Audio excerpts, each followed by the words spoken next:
야고보서 1장 26절, 27절 말씀을 보겠습니다. 지금까지 시련 앞에서 하나님의 뜻에 따라 살아야 합니다. 하나님의 말씀을 행해야 합니다. 그 다음 오늘 바로 이 세상 가운데 살면서 하나님 앞에서 살아야 됩니다. 라는 것을 말씀을 보겠습니다. 우리는 그리스도 안에서 새로운 피조물입니다. 이전 것은 다 지나갔습니다. 이제 새 것이 되었습니다. 여기에는 할례나 무할례가 아무것도 아니요 오직 새로 지으심을 받는 것만이 중요할 따름이요 그러기에 오직 하나님의 계명을 지킬 따름이다 라고 갈라디아서 6장 15절, 고린도전서 17장 19절에 그렇게 기록되어 있습니다. 하나님께 헌신한다는 것이 무엇입니까?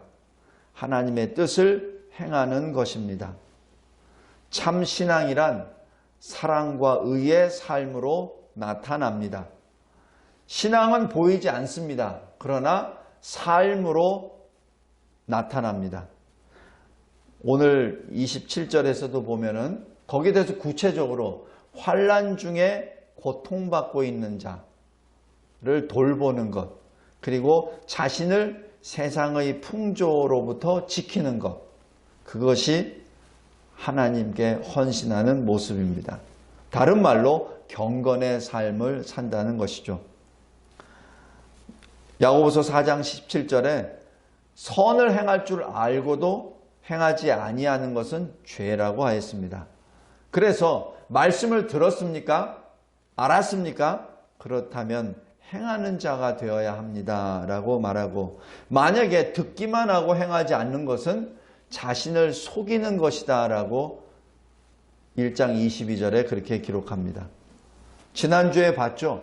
우리에게는 영적 거울이 있습니다. 바로 말씀입니다.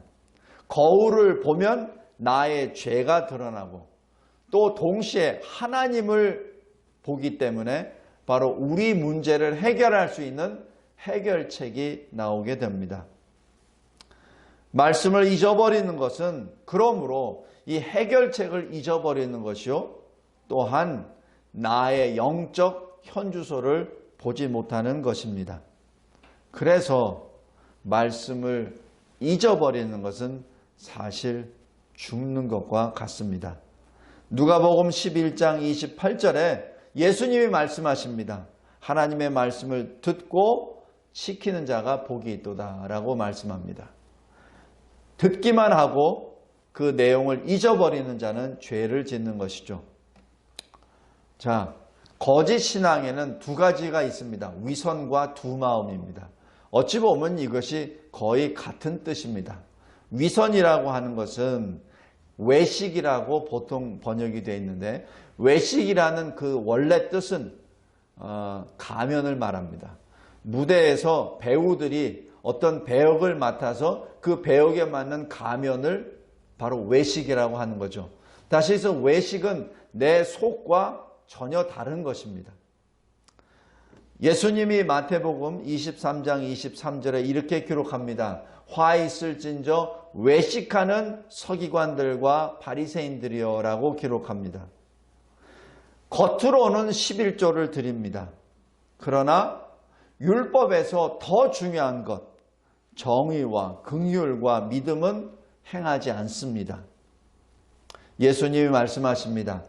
보이는 것도 해야 되고 보이지 않는 것도 해야 되느니라. 또 골로새서 2장 18절에 육신을 따라, 육신의 생각을 따라 헛되이 과장하는 것, 바로 이것이 위선입니다. 다음에 이 거짓 신앙의 또 다른 것은 두 마음이죠.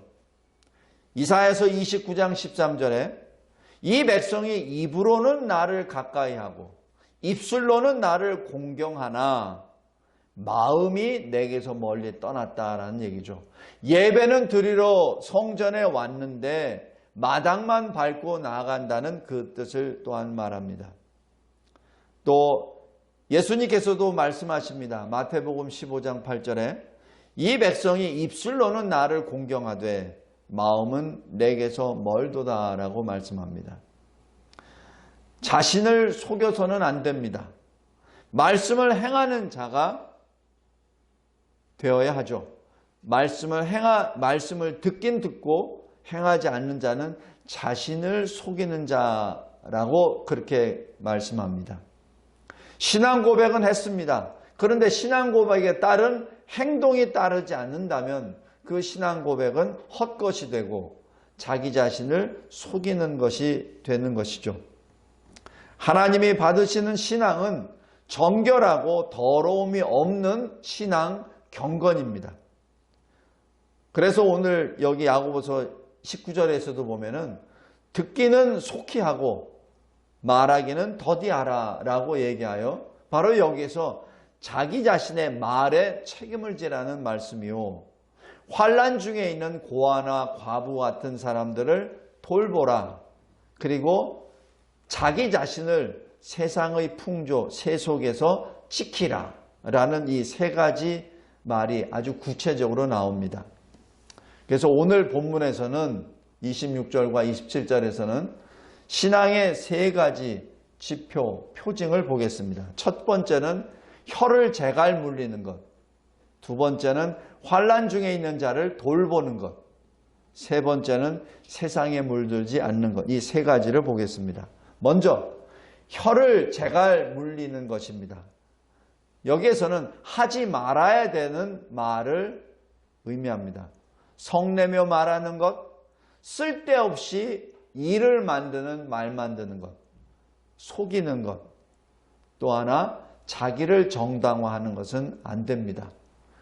자기를 어떻게 정당화하죠? 하나님을 원망하면서 정당화합니다. 내가 하나님께 시험 받고 있어. 이런 말.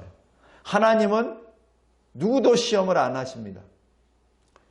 그런데 본인이 말하죠. 내가 하나님께 시험을 받아. 여기서 시험이라고 하는 것은 긍정적인 결과를 맺는 테스트가 아니라 부정적으로 실족케 하는 유혹을 말합니다. 하나님은 시험은 하시되 절대로 유혹은 하지 아니하십니다. 우리말로 이것이 전부 다 시험이라고 이렇게 표현이 됐기 때문에 제가 다시 언급해서 말씀드립니다. 또 자기를 정당화하는데 어떻게 정당화하죠? 사람을 차별하면서 정당화시킵니다. 저 사람은 부자니까 좀 잘해야 돼. 정당화죠. 저 사람은 가난하고 볼품 없는 거기 때문에 내 발등상에 앉아서 이렇게 말을 하죠. 또 자기를 정당화하는 것은 또 빈말을 합니다. 어떻게? 분명히 상대가 지금 잠자리가 없고 분명히 상대가 배가 고프고 추운 거를 뻔히 알면서 이렇게 말합니다. 평안히 가라, 덥게 하라, 그리고 배부르게 먹어라. 아무런 조치도 하지도 않고 그저 말로만 합니다. 야고보서 2장 16절입니다. 또 하나는 2장 18절의 위선입니다. 행함을 하지도 않으면서 나 자신은 믿음이 있다라고 주장을 하죠. 그리고 한 입에 두 말을 합니다.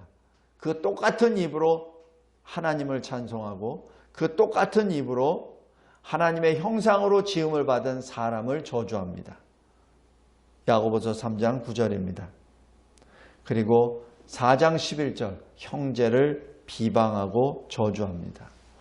야고보서 4장 13절 허탄한 계획을 만들며 자기 자신을 정당화하죠. 혀를 제갈에 물리지 않는다면 어떻게 되죠? 자기 자랑에 빠져버리고 저주를 하고 싸움을 하게 됩니다.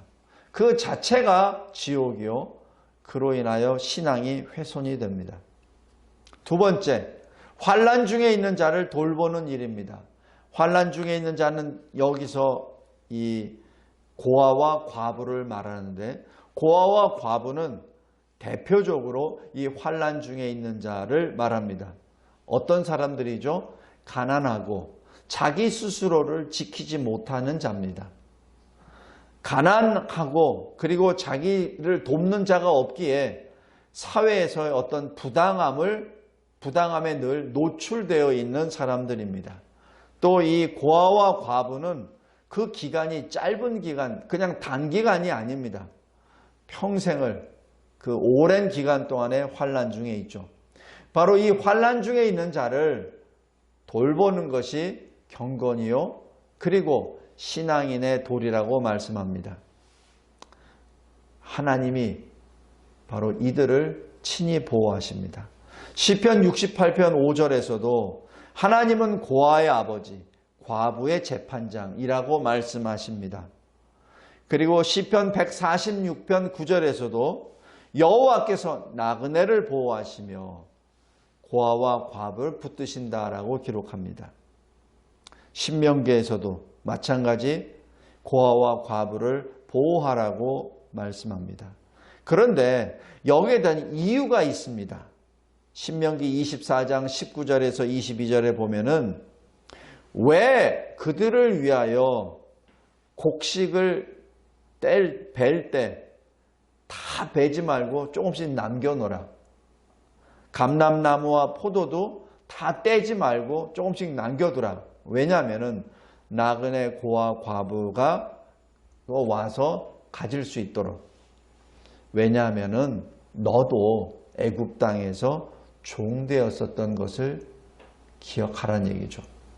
너희들이 과거에 어떤 존재였다는 것을 기억하며 현재 고난 중에 있는 사람들을 기억하고 돌보라는 뜻이죠. 참 신앙의 표는 무엇입니까?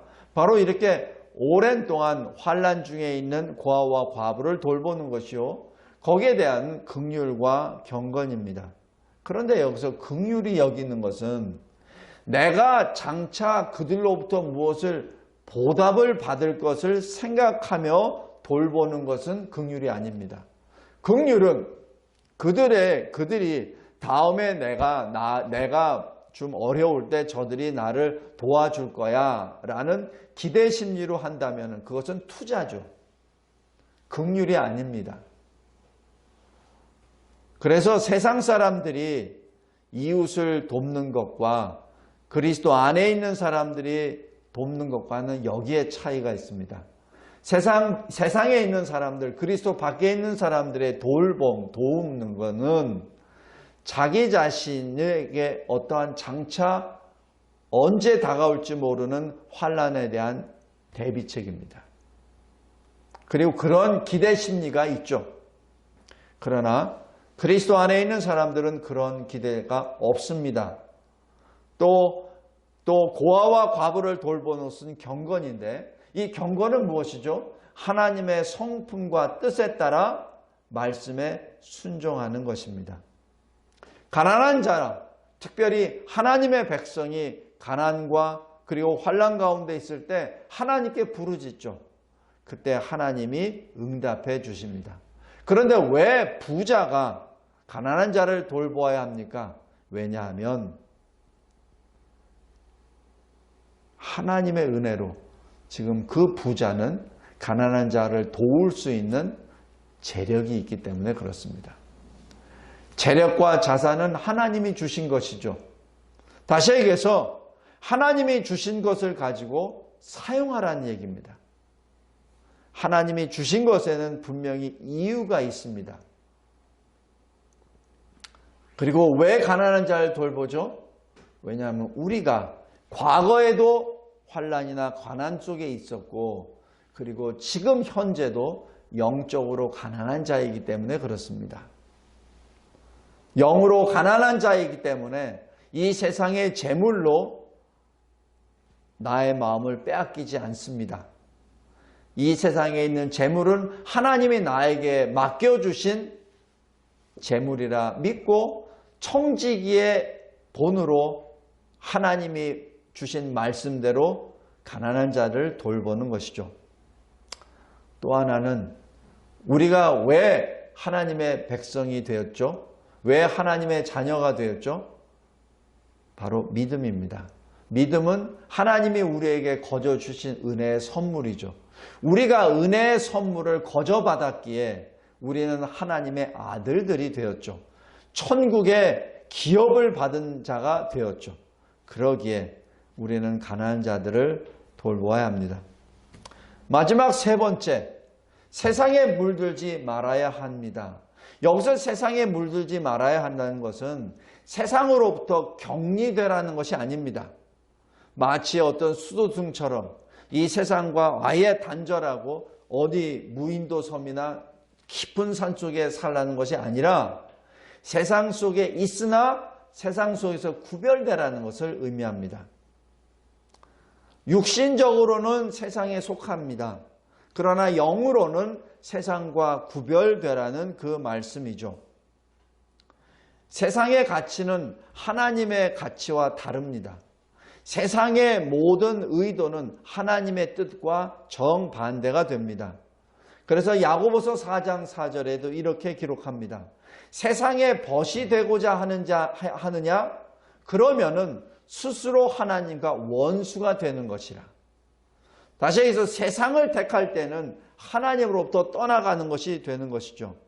에베소서 2장 2절에서도 마찬가지. 우리가 예수를 믿기 전에 어떤 모습으로 살았습니까? 이 세상 풍조를 따르고 공중의 권세 잡은 자를 따라다녔다라고 말합니다. 다시 얘기해서 불순종의 자녀들처럼 우리가 살았다는 것이죠. 세상과 하나님과는 그 가치면에서 전혀 같이 동행할 수가 없습니다. 그래서 세상의 것에 물들지 않는다는 얘기는 세상 속에 살지만 영으로 세상과 구별되는 그 모습입니다. 바로 여기 세상과 물들지 않는 그 모습이 다른 말로 하여 하나님의 성품에 참여하는 자가 됩니다. 디도서 2장 12절에 경건하지 않은 것, 세상의 정욕을 다 버리고 어떻게 살라고요? 신중함, 의로움, 경건함으로 살라라는 말씀입니다. 베드로후서 1장 4절에도 또 말씀합니다. 정욕 때문에 세상에서 썩어질 것을 피하여 신성한 성품에 참여하는 자. 여기서 신성한 성품이란 하나님의 성품에 참여하는 자가 되라는 얘기죠. 요한일서 2장 14절 15절에서도 이 세상이나 세상에 있는 것들을 사랑하지 말라. 누구든지 세상을 사랑하면 아버지의 사랑이 그 안에 있지 않다라고 기록합니다. 다시 얘기해서 하나님이 기뻐하시는 그 성품과 이 세상의 정욕과는 정반대라는 것을 의미합니다. 마지막으로 하나, 너의 신앙을 말씀대로 행함으로 증거하라는 얘기죠. 오늘 25절에서도 마찬가지입니다. 자유롭게 하고 온전한 율법을 들여다보고 있는 자는 듣고 잊어버리는 자가 아니요 실천하는 자라. 바로 실천이 복을 준다는 그 말씀입니다. 다시 여기서 참신앙의 표는 뭐죠? 참신앙의 표는 행동으로 옮기는 것인데 이 행동으로 옮기는 것을 우리 능력으로 할 수가 없습니다. 우리도 머리로는 알아요. 그런데 손과 발이 따르지 않습니다. 그래서 궁핍한 자를 돕는 것, 내 혀를 절제하는 것, 세상의 것에 더럽히지 않는 것, 성령의 역사입니다. 성령의 역사입니다. 우리가 아무리 무엇을 우리의 선한 것, 의로운 것을 들춰내서 이것을 지키려고 해도 자꾸자꾸 넘어지고 또 넘어지고 또 넘어집니다.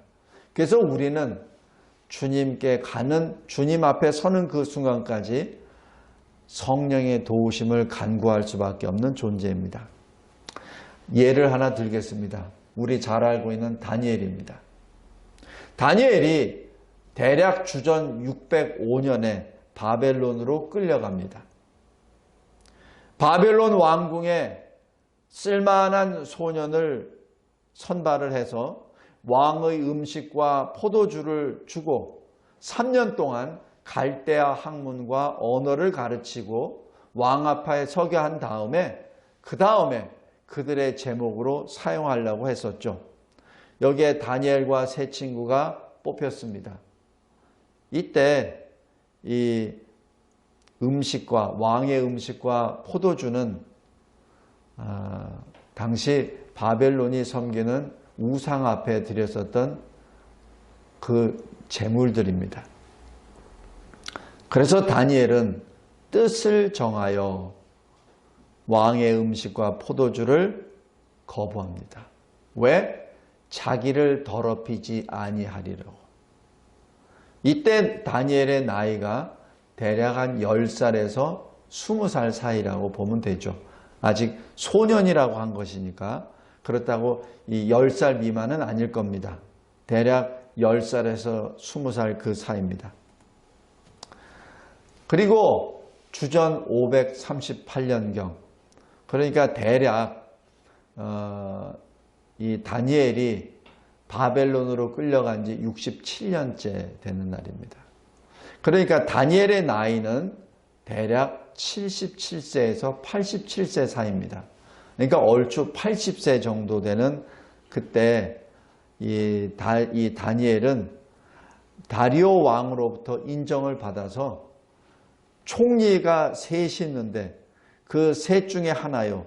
그리고 다리오 왕은 이 다니엘을 그 셋 중에서 우두머리로 잡고 왕의 제2인자로 삼겨서 나라를 다스리게끔 하려고 했었습니다. 그러자 나머지 그 두 총리들과 거기에 있는 고관들이 다니엘을 시기하고 다니엘을 없애려고 합니다. 그런데 다니엘을 아무리 없애려고 뒷조사를 하고 고발할 근거를 찾았으나 그러나 찾지 못했습니다. 바로 여기에서 다니엘의 경건의 삶, 바로 하나님의 성품을 단 삶이 여기서 나타나죠. 표현은 안 돼 있으나 환난 중에 있는 그 많은 사람들을 돌보았던 통치자의 모습이 여기서 나타났죠. 그러자 이들이 도대체 이 다니엘을 무너뜨릴 수 없기 때문에 딱 하나를 찾았죠. 바로 다니엘의 기도입니다. 이들은 압니다. 다니엘이 하나님 여호와로부터 지혜를 얻었고 하나님의 말씀에 늘 살아간다는 것을 이들은 알고 있고 또 다리오 왕도 알고 있었습니다. 그래서 이들이 머리를 짜고 이렇게 왕에게 건의합니다. 지금부터 30일 동안 왕 이외에 어떤 신이나 어떤 사람에게도 기도하는 자가 있으면 안 됩니다. 여기서 이 다리오 왕은 아마도 순간적으로 아마 으쓱해졌을 것이죠. 자기를 살아있는 신이라고 추대하는 것 같으니까. 그런데 이것은 다니엘을 죽이기 위한 것이죠. 이들은 분명 압니다. 다니엘이 어떤 사람이라는 것. 다니엘이 기도를 하지 못하도록 아무리 막는다 하더라도 다니엘은 반드시 기도하는 사람이라는 것을 이 사람들은 알죠. 그래서 사자굴에 넣기로 왕의 인을 찍고 보냅니다. 다니엘은 어떻죠? 이 조서가 왕의 도장이 찍힌 것을 알고도 자기 집에 돌아가서 원래 하던 그대로 윗방에 2층에 올라가 창문을 열고 예루살렘을 향하여 하나님께 3번 무릎을 꿇고 기도를 합니다. 그런데 기도할 때 하나님께 감사기도 합니다. 지금 이 다니엘은 알아요. 자기가 이렇게 하면은 사자굴에 떨어져서 죽는다는 것 압니다. 창문을 닫고 할 수도 있어요. 그러나 다니엘은 하던 그대로 창문을 열고 합니다. 성도 여러분, 우리 잘 아는 내용이지만 이러한 다니엘의 이 결단은 결코 쉬운 거 아닙니다. 지금 다니엘은 근 80세 전후로 있으면서도 어느 한순간도 하나님을 잊은 적이 없고 어느 한순간도 기도를 하지 않은 적이 없습니다. 여기서 3번 기도를 한다는 얘기는 다니엘이 자기 자신의 생명을 걸고 지금 일평생 지켜왔던 하나님과의 약속입니다. 그리고 이 약속, 이 기도를 할 때 다니엘은 세상이 줄 수 없는 그러한 감사가 충만했죠. 그 감사, 다시 얘기해서 하나님과 교제하는 그 기쁨, 하나님과 같이 교통하는 그 기쁨, 그 감사를 그 무엇보다도 바꿀 수 없다는 것을 의미합니다. 총리들과 고관들은 이렇게 말을 합니다. 다니엘 총리입니다. 그런데 총리라는 말도 안 합니다. 사로잡혀온 유다 자손 중 다니엘이 말합니다. 바로 다니엘은 총리도 아니요, 다니엘은 포로란 얘기죠. 그러면서 왕이 명령한 그 금령을 지키지 않았다라고 말을 합니다. 왕은 할 수 없이 자기 마음에 동하지는 않지만 어쩔 수 없이 다니엘을 사자굴에 던져 넣으라 명령하고 다니엘은 사자굴에 던져집니다. 그 다음날 다리오 왕은 새벽 일찍 일어나서 사자굴에서 슬피 소리를 지릅니다. 이러면서 이렇게 말해요. 살아계신 하나님의 종 다니엘아. 지금 이 다리오가 자기가 순간적으로 잘못했다는 걸 알아요. 바로 이들이 다니엘을 죽이려고 이러한 이 모략을 세웠다는 것을 알았습니다. 그러나 자기도 어쩔 수 없기에 살아계신 하나님, 다니엘이 항상 섬기던 그 하나님이 너를 구원하셨느냐라고 새벽에 일어나 사자굴에서 부르짖습니다. 다니엘이 이렇게 말합니다. 나의 하나님이 이미 그의 천사를 보내어 사자들의 입을 봉하셨습니다. 사자들이 나를 상해하지 못하였습니다. 나의 무죄함이 이제 명백히 드러났습니다. 라고 말을 하죠. 다리오 왕이 기뻐서 다니엘을 굴에서 끌어올리고 이렇게 이 다니엘 6장의 결론을 맺습니다. 다니엘 그가 자기의 하나님을 믿었더라. 성도 여러분, 이게 언뜻 보면은 이 다니엘을 시기했던 그 바벨론의 총리들과 고관들 간의 갈등이라고 보이는데 실은 그게 아닙니다. 그는 겉으로 나타나는 현상이고 실은 사탄이 바로 다니엘의 기도를 못하게 하려고 했었던 그 획책이었죠. 여기에 다니엘이 어떻게 했죠? 아까 말씀드린 것처럼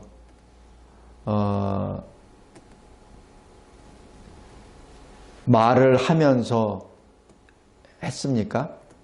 오늘 여기 본문에 있는 것처럼 말로 그들의 괴계를 물리쳤습니까? 아닙니다. 말 한마디 안 합니다. 또 그들과 그들이 살기 위해서 그들이 요구하는 것에 동조합니까? 그렇지 않습니다. 다니엘의 신앙이 바로 사탄의 괴계를 물리친 것이요. 그 결과 믿지 아니하는 다리오 왕까지도 다니엘의 하나님을 살아계신 하나님이라고 스스로 자기 입으로 증거하게 되죠. 오늘 이 야고보서 1장 26절 27절에 우리가 이 시대를 살면서 어떤 신앙으로 살아야 합니까? 혀를 제갈 물려야 합니다. 항상 그 말에 늘 책임을 지고 그 말에 항상 신중함이 있어야 합니다. 그리고 세상과 타협해서는 안 됩니다. 세속에 물들어져도 안 됩니다. 또 하나는 여기 다니엘에게는 언급되지 않았지만은 분명 다니엘이 총리로서 통치할 때 그 많은 사람들을 보호해 줬다는 것을 분명히 우리가 여기서 알 수 있습니다. 그러니까 암만 털어도 다니엘의 흠집이 없었던 것이죠. 말씀을 맺겠습니다. 오늘 야고보서 1장 26절 27절 우리의 삶은 어떻습니까? 그런데 이 삶은 우리의 능력으로는 불가능합니다. 우리 안에 내주하시는 성령의 역사요, 성령의 도우심으로 가능합니다. 그런데 이러한 역사는 우리가 말씀과 기도로 살 때 가능합니다. 왜냐하면 말씀을 통하여 하나님의 뜻이 우리 마음에 새겨지고 기도를 통하여 그 무엇보다도 양보할 수 없는 하나님과의 교통, 하나님과의 교제로 날마다 매 순간마다 새로운 피조물로 계속 다시 일어나고 다시 일어나기 때문에 그렇습니다. 다니엘에게 그 놀라운 힘이 있었던 것은 그 하나님이 주신 말씀과 바로 기도의 힘입니다. 신앙은 눈에 보이지 않습니다. 그래서 한가는 이렇게 말을 하죠. 당신이 어떻게 보이지도 않는 나의 신앙에 대해서 운운하느냐? 당신이 어떻게 나를 안다고? 왜 남의 믿음 가지고 챙겨나느냐라고 말을 합니다. 그러나 신앙은 반드시 우리의 삶 속에서 배어져 나오게 되어 있습니다. 신앙인은 반드시 이 세상과 구별됩니다. 그리고 그 신앙은 말로 행동으로 구별이 됩니다. 다니엘처럼. 기도하겠습니다. 하나님 아버지 감사하고 감사합니다. 하나님이 주시는 이 야고보서 1장 26절 27절 말씀이 우리의 삶 가운데 너무나도 시시콜콜한 것까지 주님이 가르쳐 주시고 깨우쳐 주십니다. 하나님 감사합니다. 우리가 말씀을 듣고 알았다면 그 아는 것으로 그저 지나가는 것이 아니라 아는 대로 믿음으로 행함으로 인하여 진정 참 그리스도인, 참된 경건한 사람, 참된 신앙인의 소유자가, 신앙의 소유자가 되도록 날마다 변화의 삶을 살게 도와주시옵소서. 특별히 이 환난의 때에 끝까지 믿음을 지키고 나아가게 하여 주시옵소서. 우리 자신의 의지로는 불가능함을 고백하옵나이다. 다니엘처럼 말씀과 기도로 늘 하나님과 하나가 됨으로 인하여 그리스도 안에서 이 세상과 물들지 않는 거룩한 주의 참된 종의 삶을 살게 하옵소서. 예수 그리스도의 이름으로 기도드리옵나이다. 아멘.